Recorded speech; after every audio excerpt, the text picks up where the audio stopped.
The battle against the Draja forces reached a fever pitch.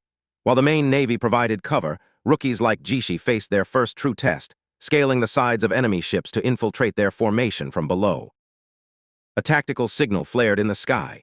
Pink smoke bombs provided the perfect cover, allowing the disguised Marines to swarm the decks and seize control before the Drajas could comprehend their mistake. Victory was within reach, but the final floor held a desperate standoff. Hostages were used as bargaining chips, forcing the young Marines to weigh the cost of every move they made. While the enemy focused their attention on the vocal rookies, veteran Marines executed a silent maneuver, crawling through the shadows to turn the tide of the hostage crisis. The silence was broken only by the muffled pops of silenced weapons. In a heartbeat, the captors were neutralized, and the hostages were freed from their chains and their terror. As the main ships were reclaimed, the remaining Draja leaders resorted to a desperate, watery escape. They hid within barrels, hoping to drift away unseen into the violent autumn waves. The battle finally reached its conclusion. Landon observed the aftermath with a steady gaze, knowing that this victory bought the Empire vital time to prepare for the challenges ahead.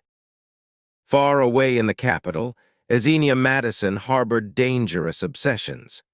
Her eyes remained locked on a portrait of Henry Tudor, her mind weaving dark plots to secure a throne that she believed was hers by right. Within the walls of the Madison estate, Ashenara's cruelty knew no bounds. She lashed out at her own servants, projecting her insecurities and murderous impulses onto those unfortunate enough to cross her path. The maid pleaded for her life, citing the new regulations that prohibited such violence, but Ashenara viewed these rules as nothing but annoying obstacles to her absolute authority. Once the terrified servants were dismissed, Ashenara summoned her shadow guards. Her hunger for power had grown beyond containment. She was prepared to eliminate any threat to her ambitions. Her mother, Countess Avery, arrived with a deceptive warmth. They discussed their future, disregarding concepts like love as mere trivialities in their quest for the highest possible social standing. The moment her mother departed, Ashenara's veneer of obedience shattered. She erupted in a violent display of frustration, revealing the depth of her loathing for the hypocritical world she occupied. An unexpected interruption arrived on her balcony. A mysterious envelope bore the mark of a secret organization, TOEP, offering her a path to the absolute power she desperately craved. The letter extended an invitation to join the Order of Extraordinary Power. For Ashenara, this was not just an opportunity, it was the ultimate tool to orchestrate the downfall of her enemies. As winter gripped the continent, Baymard remained a beacon of life and commerce. The city's tireless efforts ensured that life continued uninterrupted, even as the cold began to bite. The anticipation was palpable. The release of the first manga series had gripped the city, and the royal youths acted as relentless taskmasters, dragging a weary Landon toward the bookstore. The queue at the bookstore reflected the mania surrounding the new manga series. Citizens stood in the freezing snow, waiting hours for a chance to get their hands on the latest volumes. Inside the store, it was a battlefield.